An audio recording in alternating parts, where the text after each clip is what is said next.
नमस्कार दोस्तों, कैसे हैं आप सब। विज़न आईएएस टेस्ट सीरीज़ में आपका स्वागत है। लास्ट वीडियो में टेस्ट सीरीज़ की हमने क्वेश्चन नंबर 5 तक बात किया था। ठीक है, ये विज़न आईएएस टेस्ट सीरीज़ की टेस्ट सीरीज़ संख्या 3785 है। ठीक है, जो कि विज़न आईएएस का पहला टेस्ट था, फर्स्ट टेस्ट था।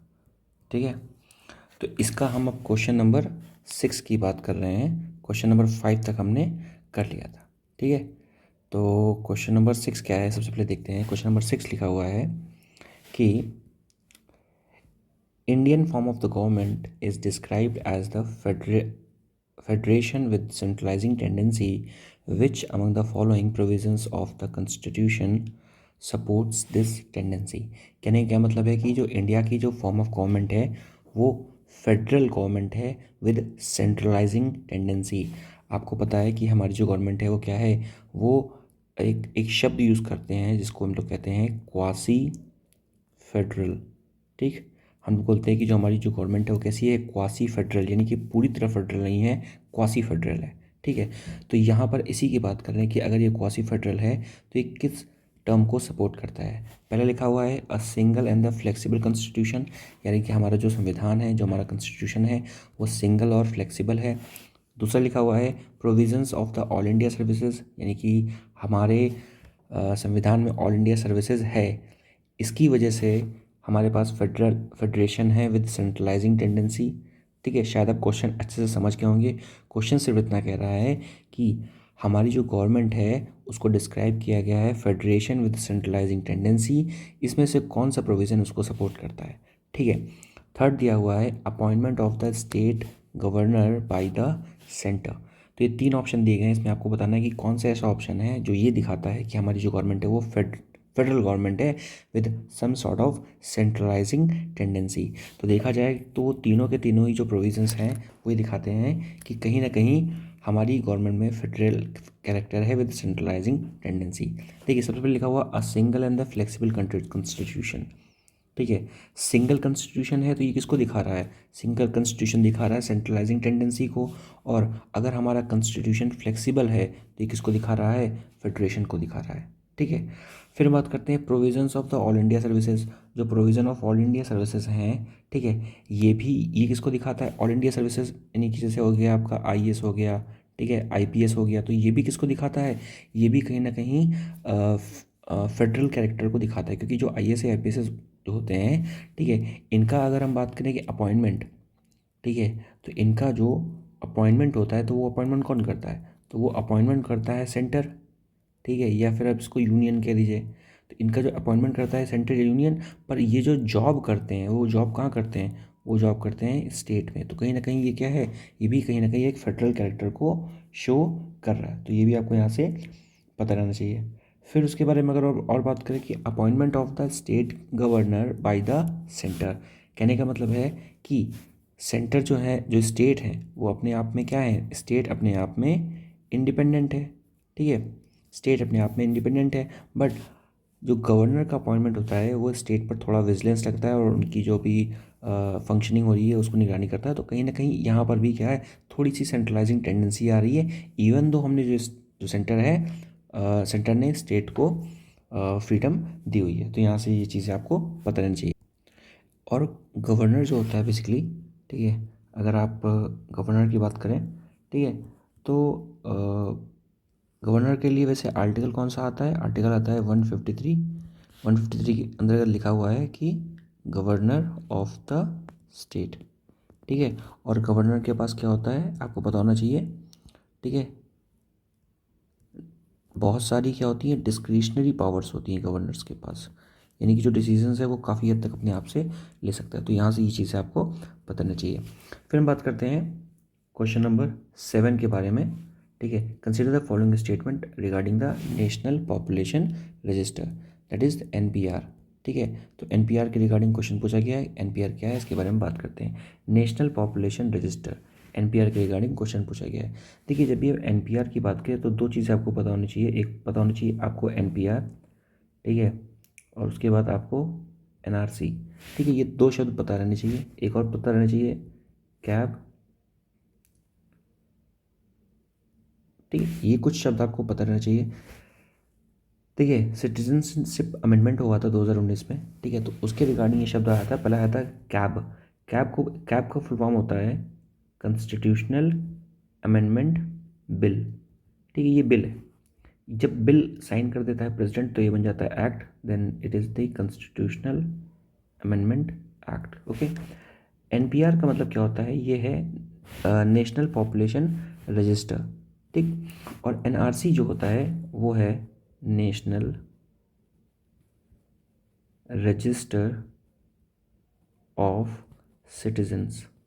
ये इन दोनों में क्या डिफरेंस है? देखिए, एनपीआर में क्या होता है, एनपीआर में जो भी इंडिया में रह रहा है वो सारे लोग एनपीआर में आएंगे, यानी कि इसमें सिटीजन्स भी आएंगे प्लस फॉरेनर्स भी आएंगे।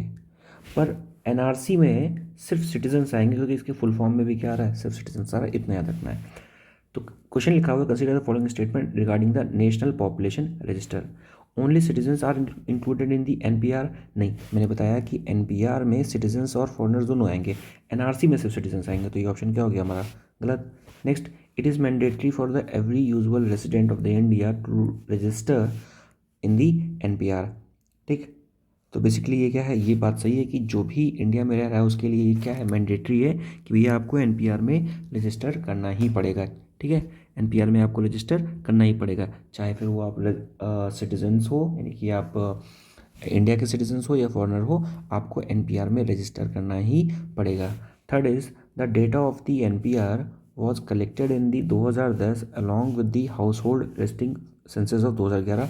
ये बिल्कुल सही है, जो एनपीआर का डेटा है, ठीक है, उस एनपीआर को डेटा को, जो भी एनपीआर का डेटा है तो उस एनपीआर के डेटा को, ठीक है, 2010 में कलेक्ट किया गया था with with the house listing phase of 2011, यानी कि 2011 में जो हाउस लिस्टिंग की फेज़ हुई थी उसके साथ साथ इसको कलेक्ट किया गया था।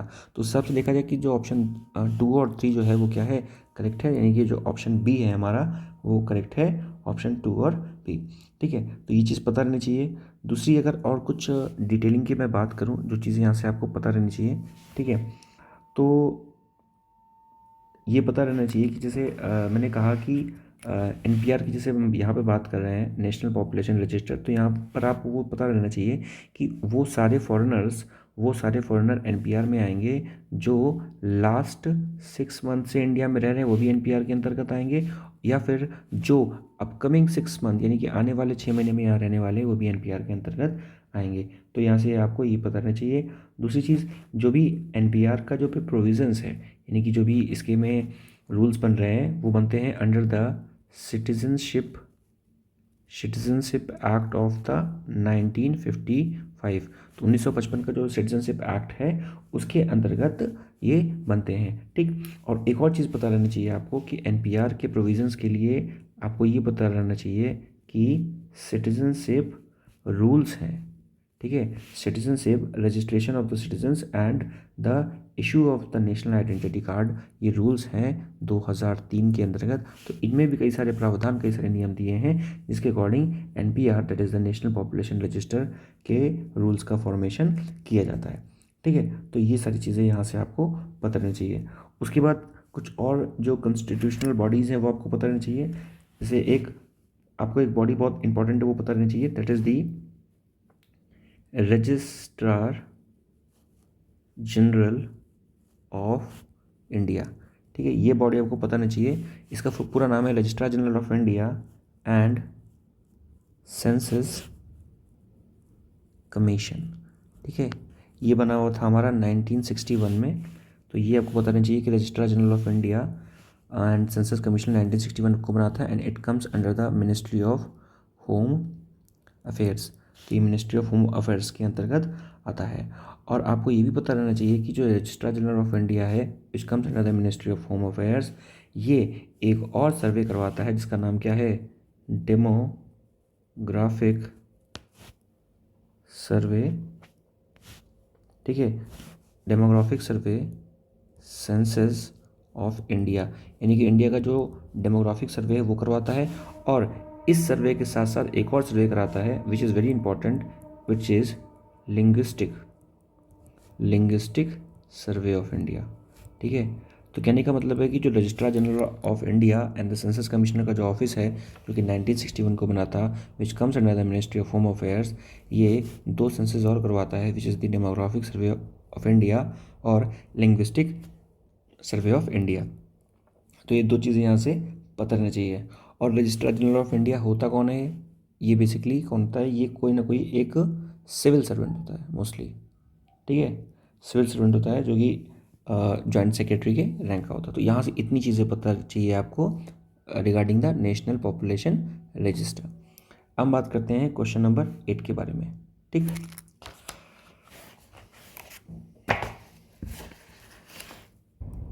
क्वेश्चन नंबर 8 क्या कह रहा है? Consider the following statement. हमें स्टेटमेंट पढ़ने हैं। स्टेटमेंट क्या बोल रहा है कि there is no limit to the power of the parliament to amend the constitution, यानी कि पार्लियामेंट की कॉन्स्टिट्यूशनल अमेंडमेंट की अनलिमिटेड पावर है, ठीक है, कोई लिमिट नहीं है। तो ऐसा तो नहीं है भाई, कॉन्स्टिट्यूशनल अमेंडमेंट की जो पावर है, कॉन्स्टिट्यूशनल अमेंडमेंट की जो पावर है, कॉन्स्टिट्यूशनल अमेंडमेंट होता है कितना, ठीक है, 348, ठीक। तो कॉन्स्टिट्यूशनल अमेंडमेंट में जो भी पावर है, आर्टिकल जो भी पावर है पार्लियामेंट की, वो क्या है? लिमिटेड, ठीक है। It is not 348, it is 368, ठीक है। सो 368 में क्या है कि जो पार्लियामेंट है वो जो कॉन्स्टिट्यूशन है उसको क्या कर सकती है? अमेंड कर सकती है। बट एक चीज़ ध्यान रखना है कि जो पार्लियामेंट है वो जो भी बेसिक स्ट्रक्चर है, ठीक है, जो भी बेसिक स्ट्रक्चर है कॉन्स्टिट्यूशन को, उसको चेंज नहीं कर सकती। ये आपको पता होना चाहिए। और इस बेसिक स्ट्रक्चर की बात की कहाँ कहाँ की गई थी? केबीसी के बारे में, केबीसी में की गई थी। ये केबीसी कौन बनेगा? करोड़पति नहीं है, केशवानंदन भारती के, जो कि 24 अप्रैल, ठीक है, 1976 में हुआ था, ठीक है। तो इस 24 अप्रैल 1976 के केस में, केशवानंद भारती के केस में, सुप्रीम कोर्ट ने बेसिक स्ट्रक्चर की बात की गई थी। और बेसिक स्ट्रक्चर का जो भी प्रोविज़न है वो टाइम टू टाइम धीरे धीरे क्या होने लगा? इवॉल्व होने लगा, ठीक है। तो यहाँ से ये चीज़ें पता होनी चाहिए। तो ये जो बोल रहे हैं, ये जो पहला ऑप्शन है वो गलत हो गया। दूसरा बोल रहा है only the president can decide whether any matter forms a part of the basic structure of the constitution, यानी कि जो प्रेसिडेंट है वो डिसाइड करेगा कि कोई भी मैटर है वो बेसिक स्ट्रक्चर का पार्ट है कि नहीं। नहीं, ऐसा कुछ भी नहीं है। जो सुप्रीम कोर्ट है वो डिसाइड करता है कि कोई भी मैटर जो भी है जुडिशरी के सामने आया है वो बेसिक स्ट्रक्चर का पार्ट है या नहीं है। तो यानी कि दोनों ऑप्शन गलत हैं। तो डी जो हमारा हो जाएगा वो सही आंसर हो जाएगा। 9 नंबर की बात करते हैं। Consider the following statement regarding the Asian infrastructure investment bank, ठीक है। एशियन इंफ्रास्ट्रक्चर इन्वेस्टमेंट बैंक के रिगार्डिंग हमें स्टेटमेंट कंसीडर करना है। पहला स्टेटमेंट बोल रहा है India is the second largest share holder of the bank. जो इंडिया है वो सेकंड लार्जेस्ट बैंक का क्या है? शेयर होल्डर है, ठीक है। तो देखा जाए जो ऑप्शन वाला है बिल्कुल सही है। एशियन इंफ्रास्ट्रक्चर बैंक में जो इंडिया है वो सेकंड लार्जेस्ट शेयर होल्डर है। तो ये आपको बताना चाहिए। दूसरा बोल रहा है कि both the US and the Japan are not its member.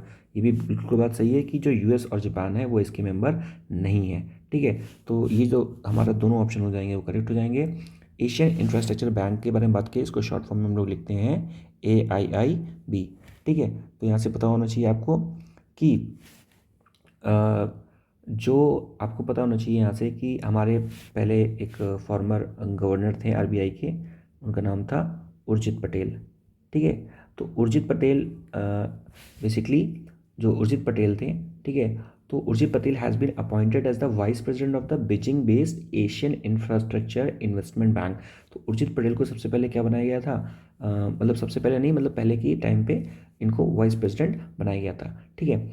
और जो एशिया इंफ्रास्ट्रक्चर इन्वेस्टमेंट बैंक है, ये क्या है? बेसिकली एक मल्टी लेटरल डेवलपमेंट बैंक है, ठीक है, जिसका जो एम क्या है? वो एम है इसका कि सोशियो इकोनॉमिक जो डेवलपमेंट है, ठीक है, जो भी सोशियो इकोनॉमिक जो डेवलपमेंट है, और वो भी कौन सा development? Specially in the Asia, ठीक है, यानी कि जो एशिया रीजन में, ठीक है, एशिया रीजन में जो भी सोशियो इकोनॉमिक डेवलपमेंट है वो करना होता है। तो ये चीज़ आपको यहाँ से पता रहना चाहिए। दूसरा, एशिया इंफ्रास्ट्रक्चर जो बैंक है इसकी जो ट्रीटी साइन हुई थी, ठीक है, इसकी जो ट्रीटी साइन हुई थी वो 2014 में साइन हुई थी। और जो बैंक है वो फोर्स में आ गया था 2015 में, ठीक है। तो ये आपसे पता होना चाहिए। और उसके बाद जब बैंक को लॉन्च किया गया था, तो इसको लॉन्च किया गया था बीजिंग में, ठीक है, बीजिंग में लॉन्च किया गया था और ये चीज़ आपको पता होना चाहिए। एंड जो एशिया इंफ्रास्ट्रक्चर बैंक है ये क्या करता है, loans has approved more loans for the India than any other member. तो बेसिकली क्या है, एशिया इंफ्रास्ट्रक्चर बैंक ने इंडिया के लिए बहुत सारे लोन्स दिए हैं compare to the other member.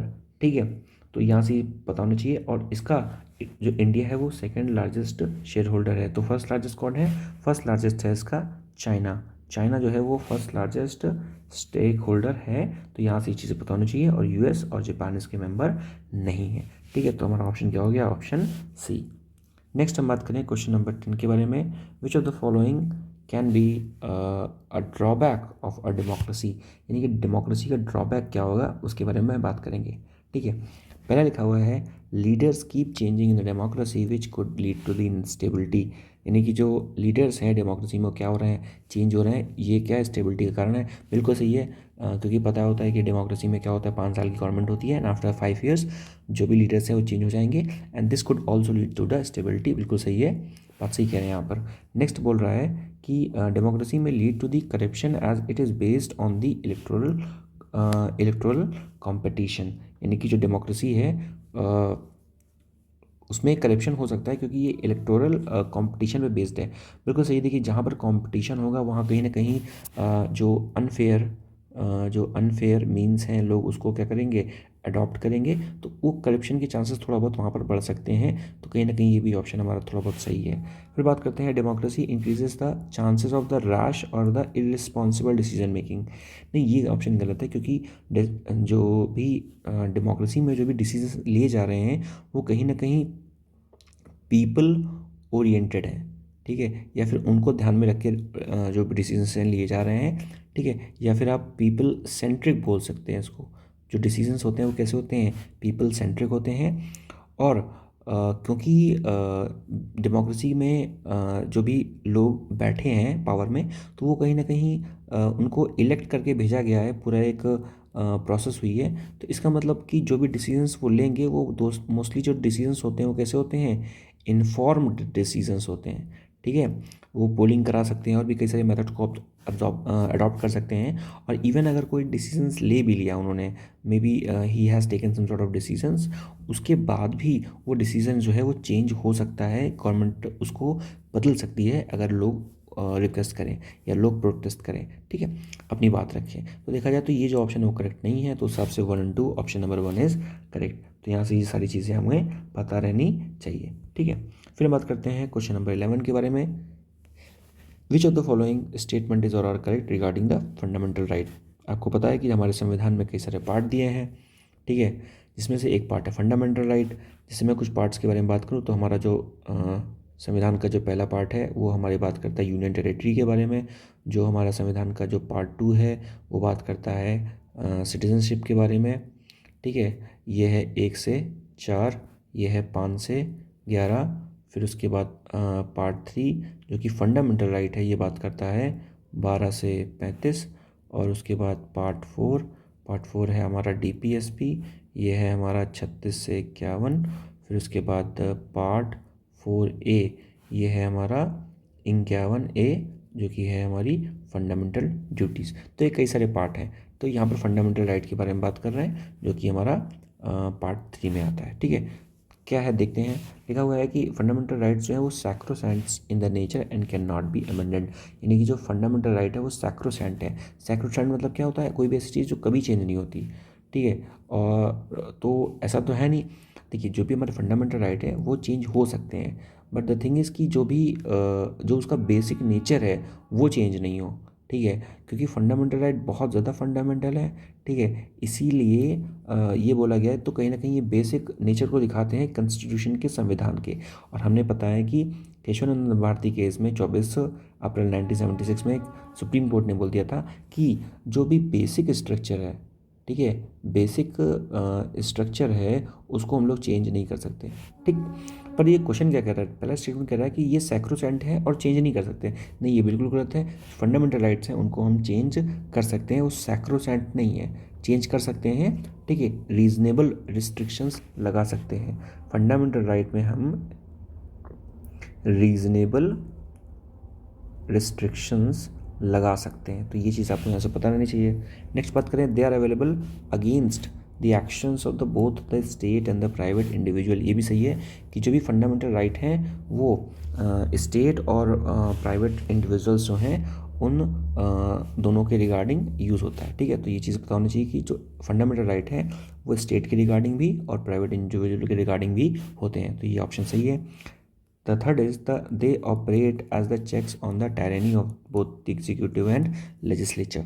ठीक, यानी कि जो फंडामेंटल राइट है वो टायरनी के अगेंस्ट, टायरनी का मतलब क्या होता है, कहीं ना कहीं ऑटोनॉमी। ठीक है, ऑटोनॉमी। ठीक, तो ऑटोनॉमी के अगेंस्ट काम करते हैं, against the executive and legislative. तो ये भी जो ऑप्शन है हमारा थर्ड ऑप्शन भी करेक्ट है।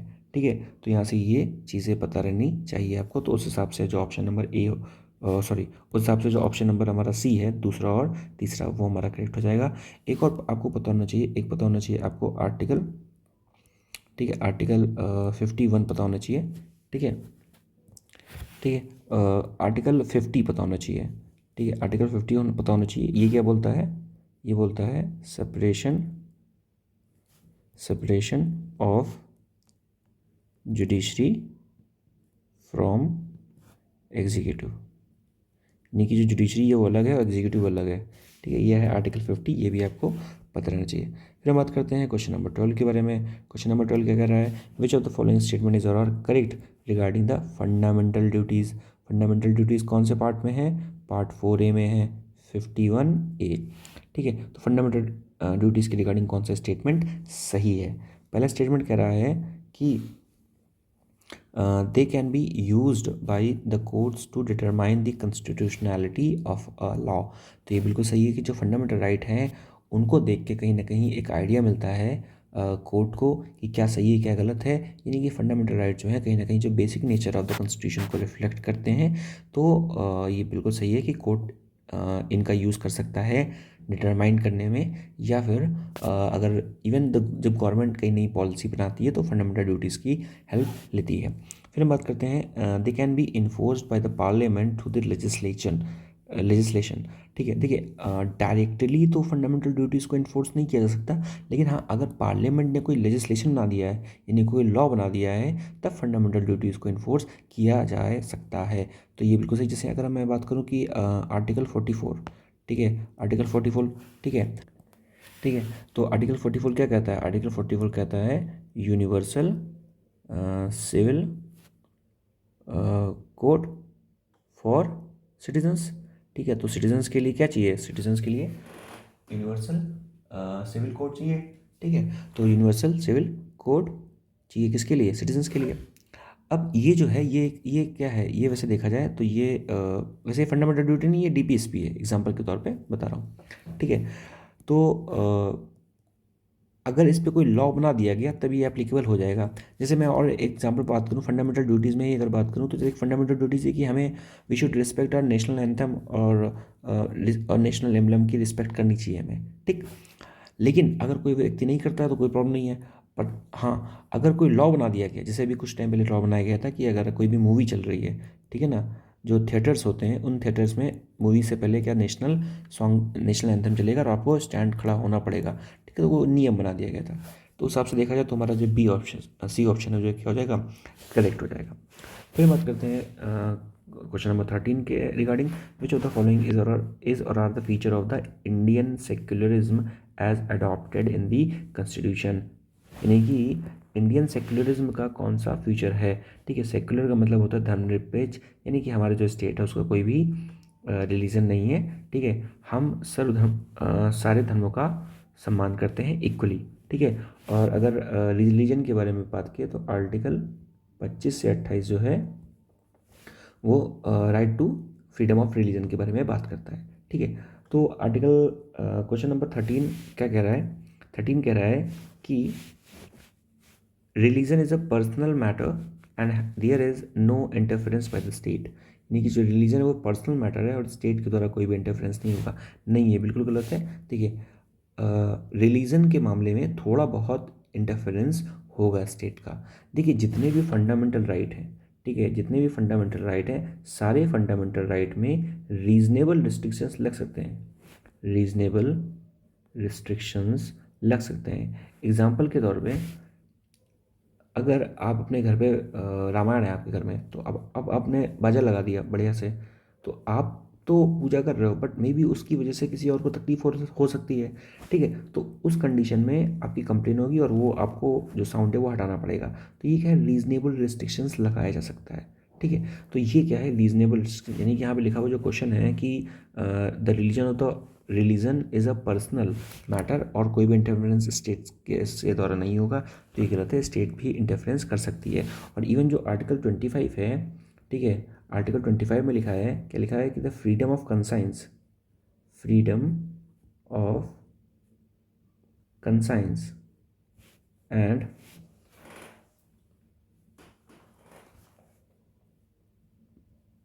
Freedom to propagate the religion, ठीक है, ऐसा कुछ लिखा हुआ है। कहने का मतलब है कि जो आर्टिकल 25 है वो दो पार्ट में डिवाइडेड है। एक तो है, एक बोल रहा है कि फ्रीडम ऑफ कंसाइंस, और दूसरा बोल रहा है freedom to propagate the religion, जो भी आप इसमें विश्वास करते हैं। तो फ्रीडम ऑफ कंसाइंस, कंसाइंस का मतलब क्या होता है, उसमें विश्वास रखना। ठीक है, तो फ्रीडम ऑफ कंसाइंस तो ठीक है कि आप किसी चीज़ में विश्वास रख रहे हो, तो कब किसी भी चीज़ में विश्वास रखो, इससे स्टेट को कोई मतलब नहीं, गवर्नमेंट को कोई मतलब नहीं। लेकिन अगर आप किसी चीज़ को प्रोपेगेट कर रहे हो, तो उसमें गवर्नमेंट को दिक्कत है कि भाई अगर आप प्रोपेगेट कर रहे हो तो मतलब एक एक नियम के अकॉर्डिंग कर रहे हो, कि कैसे भी कर रहे हो, तो यहाँ पर रीजनेबल रिस्ट्रिक्शंस अप्लाई होंगे। तो शायद आप समझ गए होंगे, कोई भी फंडामेंटल राइट है, हर फंडामेंटल राइट में रीजनेबल रिस्ट्रिक्शंस लगेंगे। ठीक है, फिर हम बात करते हैं नेक्स्ट। नेक्स्ट क्या कह रहा है भैया, नेक्स्ट कह रहा है कि no citizens can be denied entry into any educational institute of the state on the grounds of the religion or the caste।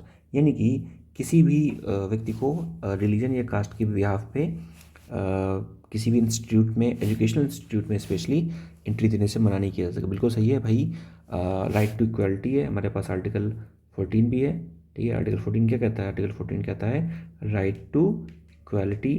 ठीक है, और उसके बाद इवन आर्टिकल 16 भी है। आर्टिकल 16 क्या कहता है, इक्वालिटी ऑफ अपॉर्चुनिटी।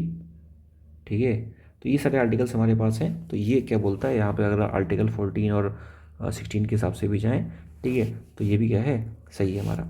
फिर थर्ड बोलता है every religion denomination has the right to establish and maintain the charitable institution without any limitation. यानी कि कोई भी जो रिलीजन है वो अपना एक रिलीजियस चैरिटेबल इंस्टीट्यूशन स्टैब्लिश कर सकता है विदाउट एनी लिमिटेशन। मैंने बताया भी, जितने भी फंडामेंटल राइट हैं उसमें रीजनेबल रिस्ट्रिक्शंस लगेगा। तो यहाँ पे जो लिखा हुआ है विदाउट एनी लिमिटेशन, ये गलत हो जाएगा। तो उस हिसाब से सिर्फ हमारा ऑप्शन नंबर 2 सही है, यानी कि सी। सी में क्या है, सिर्फ हमारा दूसरा नंबर जो ऑप्शन है ये सही है। ठीक है, क्वेश्चन नंबर 14 में आते हैं, 14 में 14 में आते हैं। यहाँ पे लिखा हुआ है कि which of the following, so 14 में लिखा हुआ है कि which of the following Supreme Court cases is or are related to the disputes or the conflicts between the fundamental rights and the DPSP. कहने का मतलब है कई सारे सुप्रीम कोर्ट में केसेस चले थे, तो उनमें से इन सारे केसेस में से किस केस में फंडामेंटल राइट और डीपीएसपी के बीच में डिस्प्यूट है।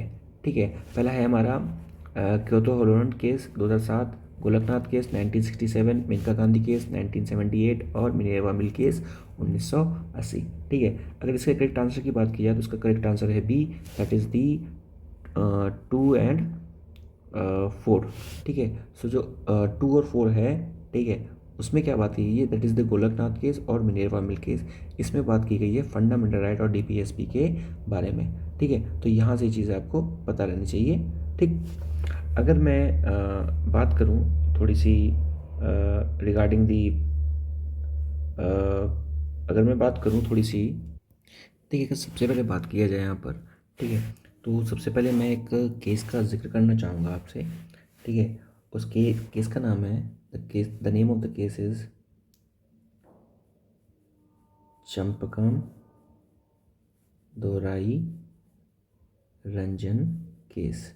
ठीक है, तो ये चंपकम दोराई रंजन केस ये हुआ था हमारा 1951 में। ठीक, इस केस में क्या बताया गया, इस केस में ये बताया गया कि कोर्ट ने फंडामेंटल राइट को प्रेसिडेंस दिया ओवर द डीपीएसपी। ठीक, फंडामेंटल राइट को directive principle of state policies के ऊपर कर दिया गया, प्रेफरेंस दिया गया। ठीक है, तो यहाँ से ये चीज़ें बतानी चाहिए कि कोर्ट ने कहा कि भाई देखो ऐसा है, जो फंडामेंटल राइट है वो क्या है, उनके पास ज़्यादा power and compare to DPSP. ठीक है, ये हुआ था चंपरम दोराबजी केस जो कि हुआ था 1951 में। फिर हम बात करते हैं कि गोलकनाथ केस के बारे में पहले बात करते हैं। गोलकनाथ केस क्या है? देखिए, गोलकनाथ केस क्या है, 1967 को गोलकनाथ केस हुआ था।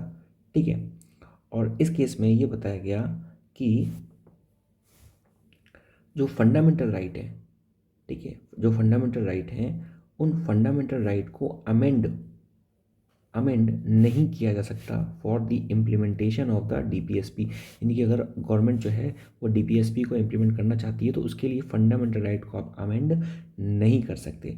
ठीक है, तो ये क्या है, ये बताया गया था गोलकनाथ केस में, और इसके लिए गवर्नमेंट लेके आई थी 24th अमेंडमेंट एक्ट। ठीक, गवर्नमेंट लेके आई थी 24th अमेंडमेंट एक्ट और 25th अमेंडमेंट एक्ट। ठीक है, ये गवर्नमेंट लेके आई थी, और इसी गोलकनाथ केस के साथ ही गवर्नमेंट ने क्या किया, 31C जो कि आर्टिकल है उसको क्या कर दिया, उसको इंसर्ट कर दिया कॉन्स्टिट्यूशन में। 31C क्या ये कहता है कि अगर जैसे कोई भी गवर्नमेंट ने कोई भी डिसीजंस लिया, ठीक है, तो वो डिसीजन जो है वो उसमें जो भी जुडिशियल रिव्यू है, ठीक है, उसकी ताकत नहीं रहेगी। यानी कि गवर्नमेंट के द्वारा कोई भी अमेंडमेंट किया जाता है उसमें जुडिशियल रिव्यू की चीज़ें नहीं रहेंगी। तो ये सारी चीज़ें बात कहाँ की गई, ये सारी चीज़ें बात की गई गोलकनाथ केस के बारे में। उसके बाद क्या हुआ था, जब ये गोलकनाथ केस हो गया तब 24 अप्रैल 1976 को फिर केशवानंदन भारती केस हुआ। और केशवानंदन भारती केस में क्या हुआ कि सुप्रीम कोर्ट ने जो आर्टिकल 31C था, ये 31C, इसको उसने सुप्रीम कोर्ट ने अनकॉन्स्टिट्यूशनल कह दिया। ठीक, सुप्रीम कोर्ट ने आर्टिकल 31C को क्या कह दिया, आर्टिकल 31C को अनकॉन्स्टिट्यूशनल कह दिया। ओके, और इसी के साथ फिर 42nd अमेंडमेंट एक्ट भी आया। ठीक, इसी के साथ कौन सा अमेंडमेंट एक्ट आया, 42nd अमेंडमेंट एक्ट आया ऑफ 1976। तो ये चीज़ बतानी चाहिए कि 42nd अमेंडमेंट एक्ट आया था 1976 में, जिसमें 31 जो भी 31C था उसको क्या कर दिया, 31C को नल एंड वाइड कर दिया। ठीक है, और ये बोला गया कि जो डीपीएसपी है, ठीक है, उसको प्राइमेसी दे दी गई ओवर द फंडामेंटल राइट। ठीक है, okay, and conferred by the article 14, 19 और 21। यानी कि 14, 19, 21 आर्टिकल के अंतर्गत जो डीपीएसपी है उसको प्रेसिडेंस दे दिया गया ओवर द फंडामेंटल राइट। ठीक है, तो यहाँ से ये चीज़ें पता नहीं चाहिए। ये था हमारा केशवानंदन भारती केस में। ये जो काम हुआ था वो किस में हुआ था, केशवानंदन भारती केस में। ठीक, उसके बाद अगर बात किया जाए कि मिनेर्वा मिल केस में क्या हुआ था, ठीक, तो मिनेर्वा मिल केस में क्या हुआ था, मिनेर्वा मिल केस में जो कि हुआ था 1980 में, इसमें जो फंडामेंटल राइट थे, ठीक है, उसको प्रेसिडेंस दे दिया गया डीपीएसपी के ऊपर। यानी कि जो फंडामेंटल राइट है उसको डीपीएसपी के ऊपर प्रेसिडेंस दे दिया गया। यानी कि जो फंडामेंटल राइट है वो ज़्यादा इंपॉर्टेंट है इन कम्पेयर टू डीपीएसपी। ठीक है, और आज भी अगर अगर भी करंट की पोजीशन की बात की जाए, अभी भी जो फंडामेंटल राइट है वो ज़्यादा इंपॉर्टेंट है इन कम्पेयर टू डीपीएसपी, ये आपको पता होना चाहिए। लेकिन जैसे मैंने बताया कि जो पार्लियामेंट है वो फंडामेंटल राइट को अमेंड कर सकती है, कोई प्रॉब्लम नहीं है, पर फंडामेंटल राइट को अमेंड करने पर जो बेसिक नेचर है, ठीक है, जो बेसिक नेचर है हमारे कॉन्स्टिट्यूशन का वो चेंज नहीं होना चाहिए। तो ये चीज़ आपको ध्यान रखनी है। ठीक, और क्यों क्यों नहीं होना चाहिए, क्योंकि जो फंडामेंटल राइट हैं वो बहुत ज़्यादा फंडामेंटल है।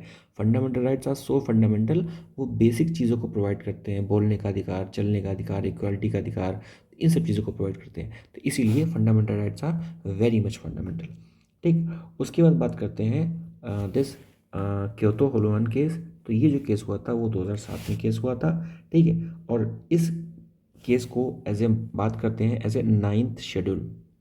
ठीक है, 9th शेड्यूल केस भी कहते हैं। ठीक है, नाइन्थ शेड्यूल में क्या होता था कि कई सारी चीज़ों को पहले नाइन्थ शेड्यूल में डाल दिया जाता था, और इंदिरा गांधी की गवर्नमेंट टाइम में ये कह दिया गया कि नाइन्थ शेड्यूल में जो भी नाइन्थ शेड्यूल में जो जुडिशियल रिव्यू है, ठीक है, जो जुडिशियल रिव्यू है उसकी पावर नहीं है, ठीक, ये बोल दिया गया।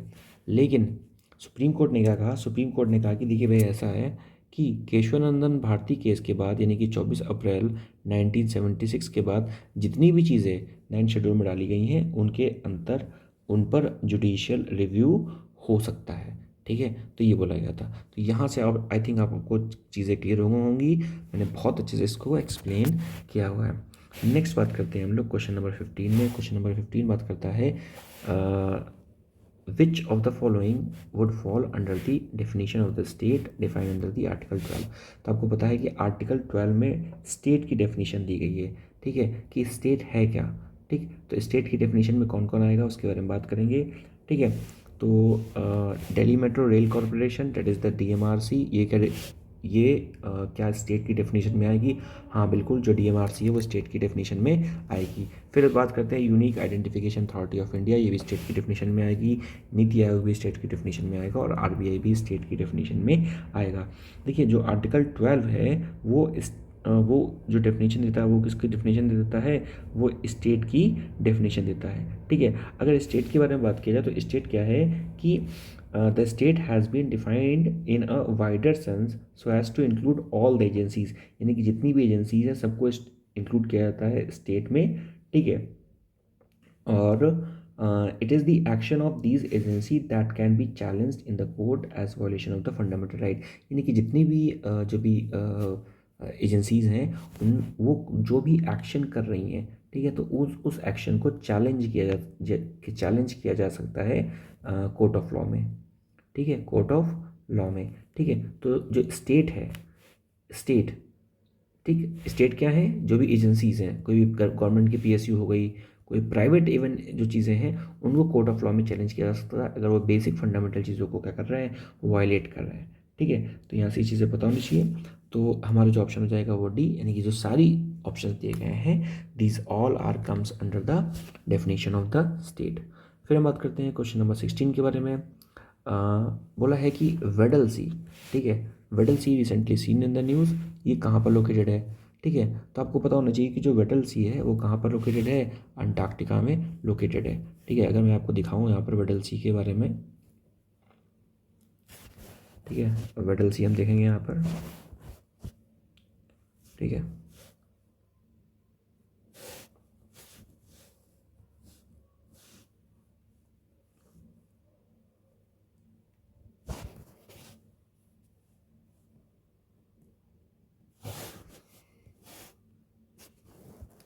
ठीक है, सो अब ये जा रहा है वेडल सी के पास, ठीक है। तो ये आप देख सकते हैं कि ये वेडल सी कहाँ पर है, अंटार्कटिका के पास है, ठीक है। तो यही पूछ रहा था क्वेश्चन में कि वेडल सी है कहाँ पर, तो वेडल सी जो है वो अंटार्कटिका के पास में है, ठीक है। चलिए क्वेश्चन पे आते हैं। तो ये कहाँ पे है, अंटार्कटिका के पास में। Now question number 17, with reference to the central vigilance commission consider the following statement. Central vigilance commission के रिगार्डिंग कौन सा स्टेटमेंट सही? अगर सेंट्रल विजिलेंस कमीशन के बारे में बात किया जाए, इसको शॉर्ट फॉर्म में बोलते हैं CVC, ठीक है, सेंट्रल विजिलेंस कमीशन, ठीक है। पहले लिखा हुआ है कि ये कॉन्स्टिट्यूशनल बॉडी है, ओके। कॉन्स्टिट्यूशनल बॉडीज़ क्या होती हैं? जिन भी जो भी बॉडी है, अगर उसका जो मेंशन है वो संविधान में है, कॉन्स्टिट्यूशन में है, तो क्या हो गई, कॉन्स्टिट्यूशनल बॉडी हो गई। सेंट्रल विजिलेंस कमीशन के बारे में बात की जाए तो ये कॉन्स्टिट्यूशनल बॉडी नहीं है, ठीक है। सेंट्रल विजिलेंस का जो कमीशन है, इसका जो फॉर्मेशन हुआ था वो हुआ था 1964 में, ठीक। तो सेंट्रल विजिलेंस कमीशन का जो फॉर्मेशन 1964 में हुआ था, उस टाइम पे इसको जो बनाया गया था वो एक एग्जीक्यूटिव ऑर्डर से बनाया गया था। देखिए अगर हमें कोई भी नई बॉडी फॉर्म करनी है, ठीक है, तो नई बॉडी बनाने का जो तरीका होता है वो 3 तरीके से हम नई बॉडी बना सकते हैं। पहला, अगर जैसे हमारे संविधान में कोई प्रावधान है उससे बना सकते हैं, ठीक है। या फिर हम एक स्टैट्यूटरी बॉडी बना सकते हैं अगर पार्लियामेंट के थ्रू बना रहे हैं, या हम एग्जीक्यूटिव एक्शन के भी थ्रू एक बॉडी बना सकते हैं। तो ये कॉन्स्टिट्यूशनल बॉडी नहीं है, ये 1964 में जब ये बनी थी तो ये एग्जीक्यूटिव बॉडी थी। तो ऑप्शन हमारा पहला गलत हो गया। दूसरा लिखा हुआ है its chairman and the members are appointed by the president, यानी कि जो इसके बीच चेयरमैन हैं और जो भी इसके जो मेंबर हैं वो प्रेसिडेंट के द्वारा अपॉइंट किए जाते हैं। तो ये जो ऑप्शन है वो सही है, उस हिसाब से हमारा ऑप्शन बी जो हो गया वो करेक्ट हो गया। ठीक है, थोड़ी और डिटेलिंग के बारे में अगर बात किया जाए तो सेंट्रल विजिलेंस जो कमीशन है, जैसे मैंने बताया कि ये 1964 में बना हुआ था और उस टाइम पे ये कैसी बॉडी थी, उस टाइम पे ये एग्जीक्यूटिव बॉडी थी। ठीक, उसके बाद 2003 में ये कैसी बॉडी बन गई, ये 2003 में ये स्टैट्यूटरी बॉडी बन गई। ठीक है, 2003 में कैसी बॉडी बन गई, 2003 में ये स्टैट्यूटरी बॉडी बन गई। तो ये आपको ये चीज़ यहाँ से पता रहनी चाहिए। दूसरी चीज़ अगर बात किया जाए कि जब ये सेंट्रल विजिलेंस कमीशन बना था तो किस बॉडी ने इसकी रिकमेंडेशन दी थी, तो ये यहाँ से आपको ये पता रहना चाहिए कि संथाल कमीशन। ठीक है, संथनम एक्चुअली संथनम कमेटी। ठीक है, तो संथनम कमेटी ने रिकमेंडेशन दी थी किसकी, formation of the central vigilance commission की। यहाँ से आपको ये बताना चाहिए सेंट्रल विजिलेंस कमीशन में एक होता है हमारा सेंट्रल विजिलेंस कमीशन और उसके साथ दो और कमिश्नर होते हैं। ठीक है, तो टोटल जो बॉडी हो गई टोटल वो कितने लोगों की है, बॉडी 3 लोगों की बॉडी है। ठीक है, तो ये मल्टी मेंबर एक बॉडी है, तो यहाँ से ये आपको पता रहना चाहिए। जो सेंट्रल विजिलेंस कमीशन है, ठीक है, उसका एक चेयरपर्सन भी होता है। क्या होता है उसका, चेयर पर्सन भी होता है। ठीक है, तो ये यहाँ से चीज़ें, एक और चीज़ आपको पता होनी चाहिए। दूसरी, ये हो गया हमारा सेंट्रल विजिलेंस कमीशन, ये हो गया हमारे चीफ विजिलेंस कमीशन। ठीक, उसके बाद इनका जो अपॉइंटमेंट है वो कौन करता है, प्रेसिडेंट करता है। और प्रेसिडेंट करता है इनका अपॉइंटमेंट, बट इनके जो अपॉइंटमेंट में जो भी जो कमेटी बनती है, ठीक है, जो भी कमेटी बनती है इनके अपॉइंटमेंट में, तो उस कमेटी में कौन कौन लोग होते हैं, उस कमेटी में मेन 3 लोग होते हैं। पहला एक प्राइम मिनिस्टर होता है, दूसरा जो जो भी होम मिनिस्टर हैं वो होते हैं, और उसके बाद जो भी जो लीडर ऑफ अपोजिशन है, ठीक है, leader of opposition of Lok Sabha, वो भी इसमें इंक्लूड होते हैं। ठीक है, और एक और चीज़ पता होनी चाहिए कि जो सेंट्रल बिजनेस कमीशन है, यानी कि जो कमिश्नर हैं, ये फर्दर अपॉइंट नहीं हो सकते हैं। ठीक है, इनका फर्दर अपॉइंटमेंट नहीं होगा, चाहे वो सेंटर में हो या स्टेट में हो, ये भी ये पता होना चाहिए। ठीक है, अब हम बात करते हैं क्वेश्चन नंबर 18 के बारे में। क्वेश्चन नंबर 18 क्या कह रहा है, क्वेश्चन नंबर 18 कह रहा है कि which of the following statement is are correct with reference to the right to the constitutional remedy provided under the article 32। तो आपको पता है कि आर्टिकल 32 में क्या है, आर्टिकल 32 में रेमेडी है। रेमेडी मतलब क्या कि समाधान दिए हैं। आर्टिकल 32 को ही भीमराव अम्बेडकर ने क्या कहा था, heart and soul of the constitution. ठीक है, तो जो भी रिट पिटीशन पढ़ती हैं, ठीक है, जो भी रिट पिटीशन पढ़ती हैं सुप्रीम कोर्ट में, तो वो आर्टिकल पढ़ती हैं अंडर द आर्टिकल 32। ओके, और जो हाई कोर्ट है, ठीक है, अगर हाई कोर्ट में आपको रिट इशू करनी है तो हाई कोर्ट में जो रिट इशू होती हैं वो अंडर आर्टिकल 226 होती हैं।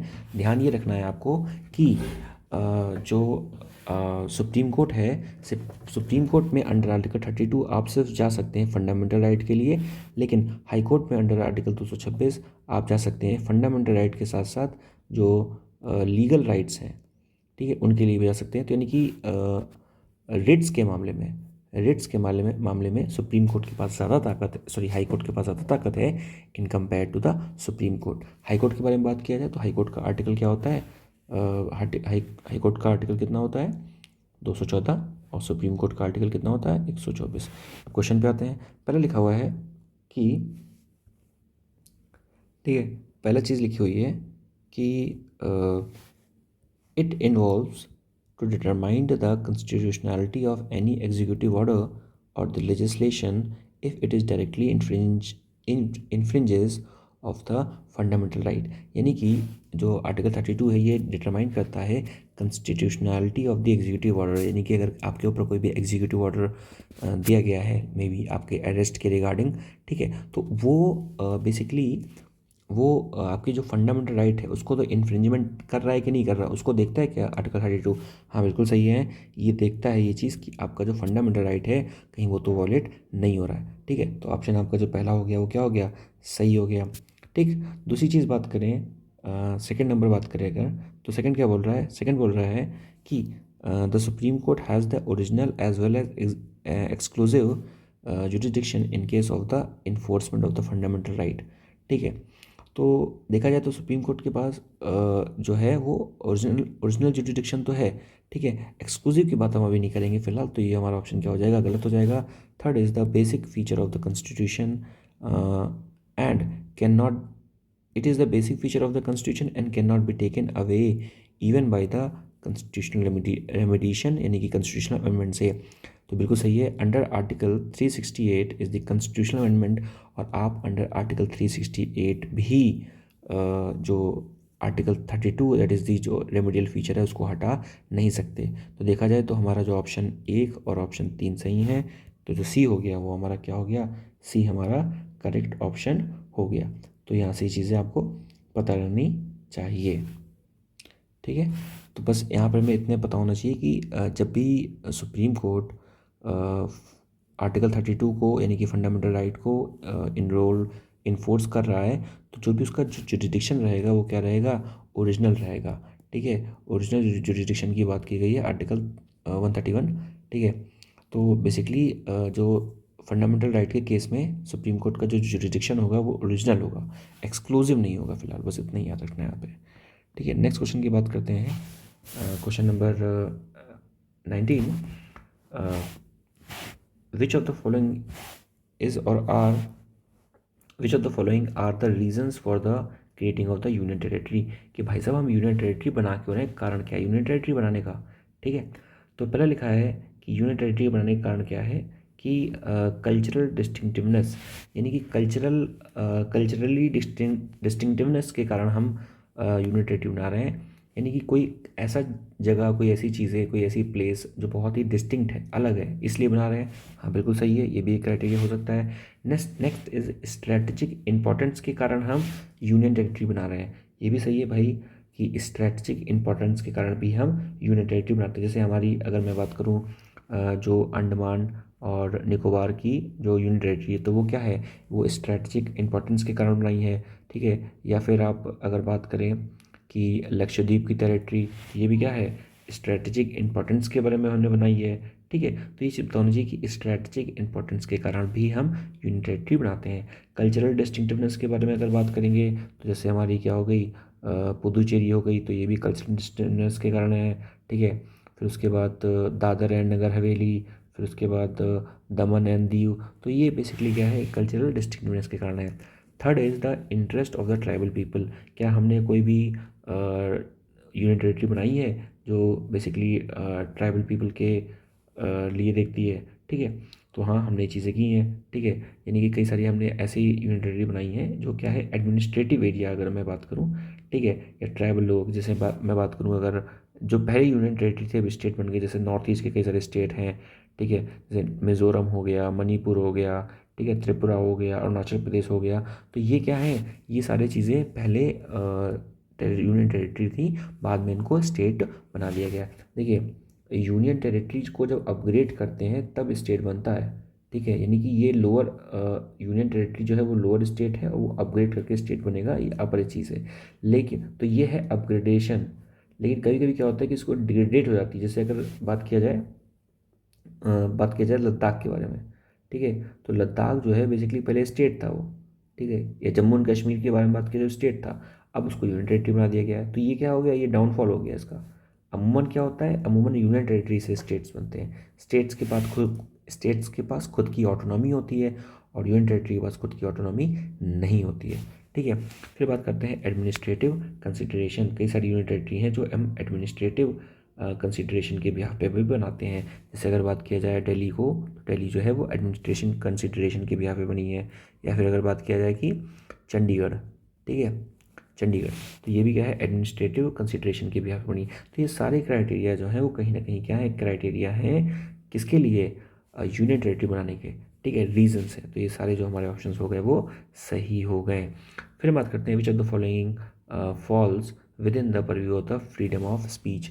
फ्रीडम ऑफ स्पीच के अंतर्गत कौन सी चीज़ें आती हैं? फ्रीडम ऑफ स्पीच की बात की है आर्टिकल 90 में, ठीक है, और freedom of speech and expressions के बारे में बात की गई है। ठीक, पहला है हमारा कह रहा है कि राइट टू साइलेंस, यानी कि आप शांत रहते हो, ये भी फ्रीडम ऑफ स्पीच के अंतर्गत आता है। तो बिल्कुल सही बात है, आप बोलो या ना बोलो ये आपकी फ्रीडम ऑफ स्पीच के अंतर्गत आता है, तो ये बिल्कुल सही हो गया।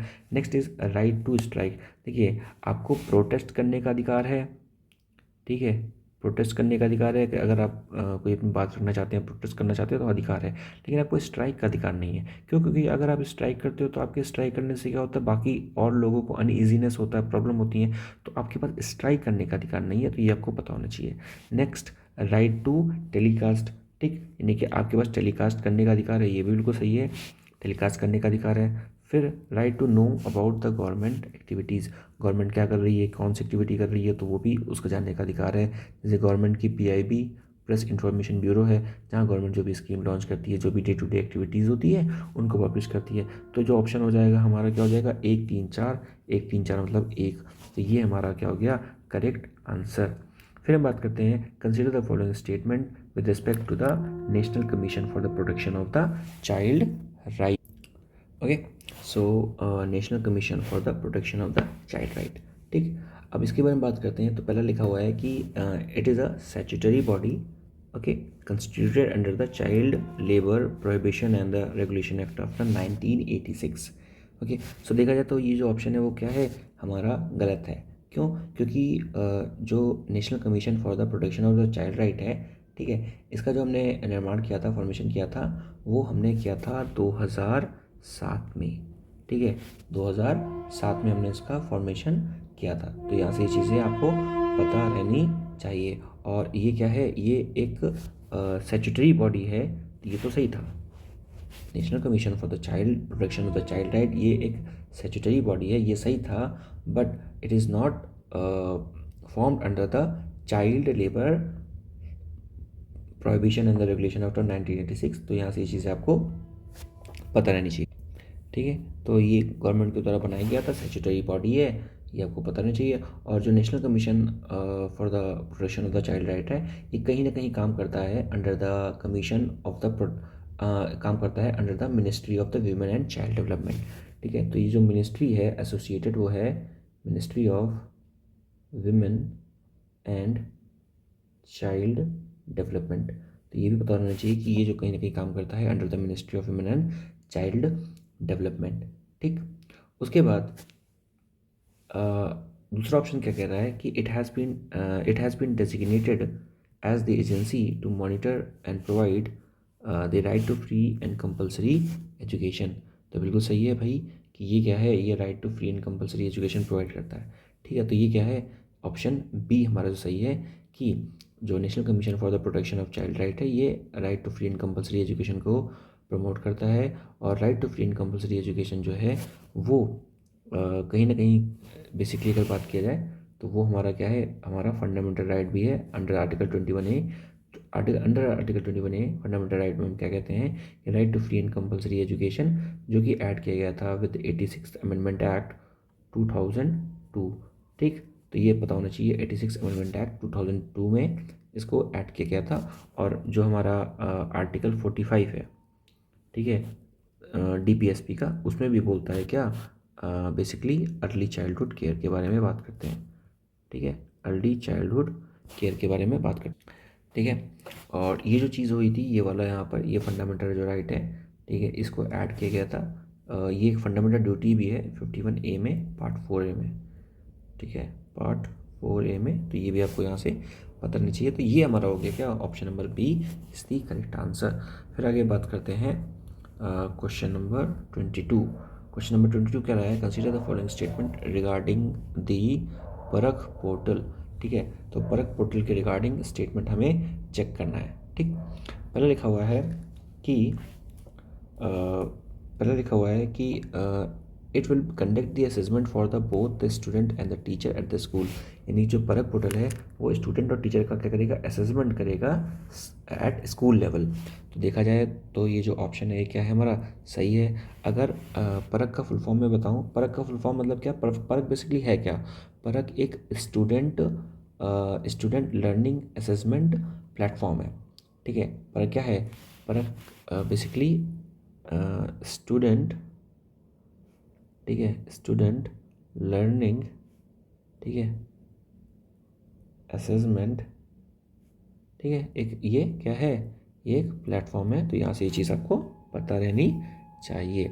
ठीक, फिर लिखा हुआ है कि it is launched by the AICTE, that is the all India council of the technical education. ये भी सही है कि भैया इसका जो लॉन्च हुआ था वो all India council for technical education के लिए हुआ था, ताकि जो भी टेक्निकल एजुकेशन है, ठीक है, उसको प्रोवाइड की जाए। और जो AICTE है ये क्या है, ये एपेक्स बॉडी है, ये क्या है, एपेक्स बॉडी है in the field of the technical education, यानी कि टेक्निकल एजुकेशन के क्षेत्र में क्या है, ये एपेक्स बॉडी है।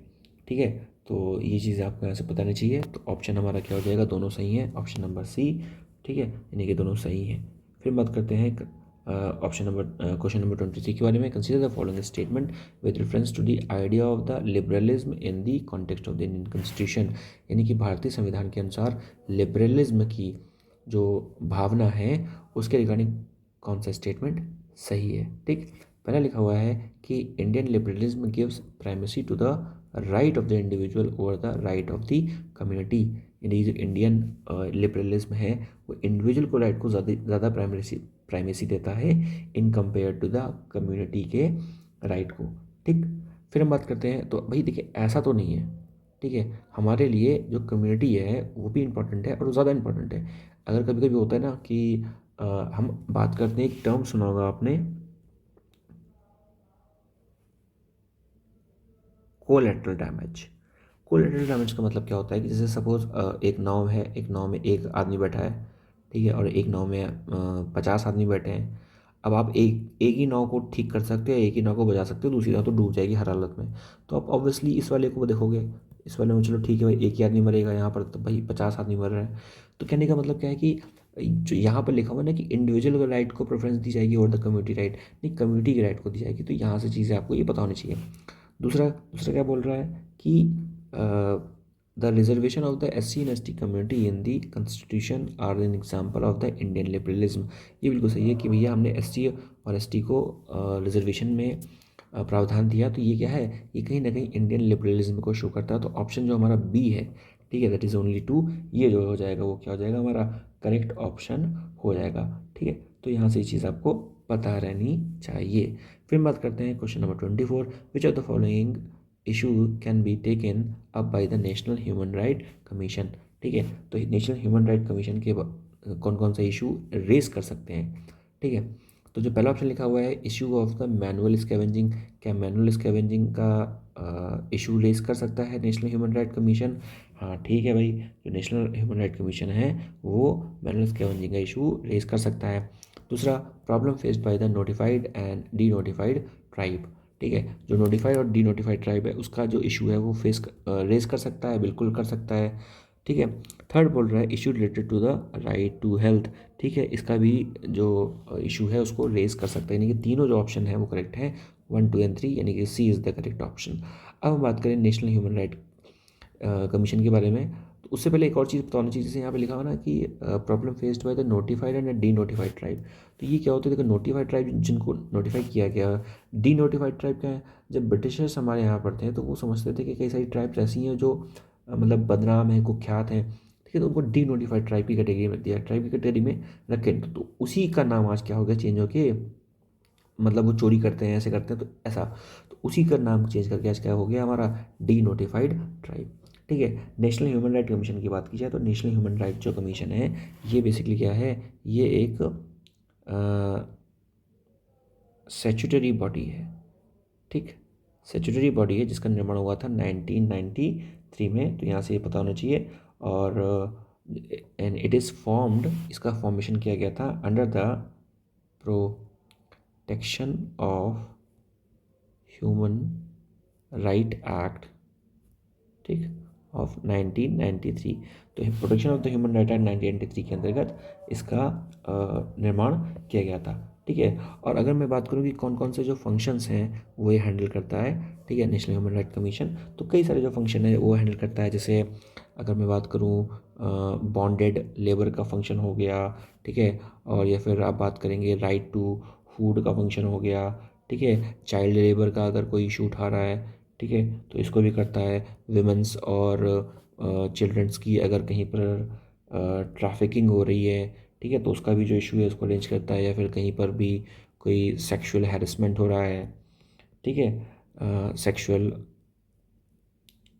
हैरेसमेंट हो रहा है तो उसका भी इशू इसको रेज करेगा। या अगर कोई भी दलित है, ठीक है, उस दलित के साथ कोई भी क्या हो रही है, एट्रोसिटीज़ हो रही हैं, अत्याचार हो रही हैं, ठीक है, या फिर जो भी डी नोटिफाइड, जैसे यहाँ पे लिखा हुआ है डी नोटिफाइड, या फिर जो भी नोमैडिक ट्राइब है, ठीक है, कोई अगर डी नोटिफाइड या फिर नोमैडिक, ठीक है, नोमैडिक ट्राइब, नोमैडिक ट्राइब क्या होती है, जो एक जगह से दूसरी जगह जाती रहती है, तो उनके भी इशू को ये रेस करेगा। ठीक है, उसके अलावा कोई भी डिसेबल्ड पर्सन है, ठीक है, तो उसके इशू को भी रेज किया जाएगा। ठीक है, या HIV या एड्स से पीड़ित पर्सन है, तो यानी कि ये कुछ क्राइटेरिया दिए हैं जिसके अंतर्गत नेशनल ह्यूमन राइट कमीशन बात करता है। ठीक है, अब हम बात करेंगे इस वीडियो के लास्ट क्वेश्चन के बारे में। ठीक है, मतलब अभी और भी क्वेश्चन आएंगे पर यहाँ भी ये वीडियो ख़त्म करूँगा मैं, नेक्स्ट वीडियो में कंटिन्यू करेंगे। क्वेश्चन है world employment and the social outlook trend report 2022।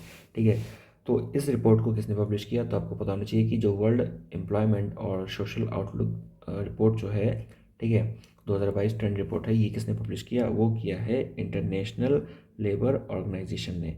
ठीक है, इंटरनेशनल लेबर ऑर्गेनाइजेशन है, तो यहाँ से ये चीज़ें आपको पता रहनी चाहिए। ठीक है, और अगर जो पहला वाला क्वेश्चन था, ठीक है, इस पहले वाले क्वेश्चन में अगर मैं थोड़ी सी और बात करूं तो आपको ये इस क्वेश्चन में कुछ डेटा अगर मैं आपको और देना चाहूँ, ठीक है, तो आप पता होना चाहिए। जैसे यहाँ पर हमने बात किया किसकी, यहाँ पर बात किया नेशनल ह्यूमन राइट कमीशन की।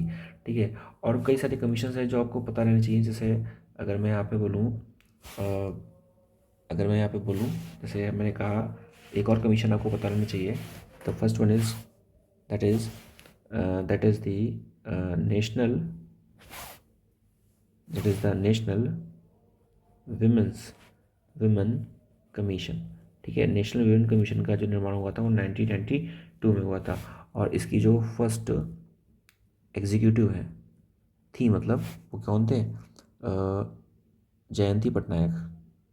ठीक है, पटनायक, आपने ये नाम सुना हुआ था। फिर एक और कमीशन है नेशनल कमीशन, ठीक, ऑन या फॉर माइनॉरिटीज़। ठीक है, माइनॉरिटी पे कोई अत्याचार हो रहा है तो उसके लिए जो कमीशन है वो कब बना था, वो बना था 1993 में। और माइनॉरिटी के लिए एक्ट भी है, जैसे SC एंड ST, ठीक है, एट्रॉसिटी एक्ट ऑफ 1989। तो ये बताना चाहिए कि SC ST एट्रॉसिटी एक्ट है 1989। फिर उसके बाद एक और कमीशन आपको पता होना चाहिए, that is national commission for minorities. ठीक है, माइनॉरिटीज़ ये है 1992 में। ठीक है, अगर बात किया जाए कि माइनॉरिटी की बात की जाए तो इंडिया में बेसिकली सिक्स माइनॉरिटी है इंडिया में, जिसमें से है मुस्लिम है, ठीक है, और क्रिश्चियंस हैं, सिख हैं, बुद्धिस्ट हैं, ठीक, और उसके बाद ज़ोरो स्टेरियन है। ठीक है, इसी को ही हम पारसी भी बोलते हैं। ठीक है, और उसके बाद जैन है। ठीक है, जैन जो है वो काफ़ी लास्ट में ऐड किया गया था। तो ये जो है ये सिक्स क्या हैं, ये माइनॉरिटी हैं। ठीक है, और बाकी अभी ऊपर हम पढ़ के आए थे ये वाला commission, that is the national commission for protection of child right. ठीक है, ये पढ़ा था, ये 2005 में बना था, और इसका जब ये इन्फोर्स हुआ था तो वो 2007 में हुआ था। तो ये चीज़ बतानी चाहिए। ठीक है, तो आज के लिए इतनी ही बात करते हैं। नेक्स्ट वीडियो में हम क्वेश्चन नंबर 26 से कंटिन्यू करेंगे। अगर आपको वीडियो अच्छी लगी इसको लाइक करें, चैनल को सब्सक्राइब करें, लोगों के साथ, अपने फ्रेंड्स के साथ, पढ़ने वाले बच्चों के साथ शेयर करें, ताकि मुझे और उत्साह बढ़े और ज़्यादा वीडियो बनाने के लिए। और अगर आपको इसका PDF चाहिए है तो आप टेलीग्राम ज्वाइन कर सकते हैं। टेलीग्राम ग्रुप का नाम है विज़ार्ड IAS। ठीक है, तो इस विज़ार्ड IAS के टेलीग्राम ग्रुप में आप जुड़ के इसका PDF पा सकते हैं। ठीक है, तो तब पढ़ते रहिए। जय हिंद, जय भारत।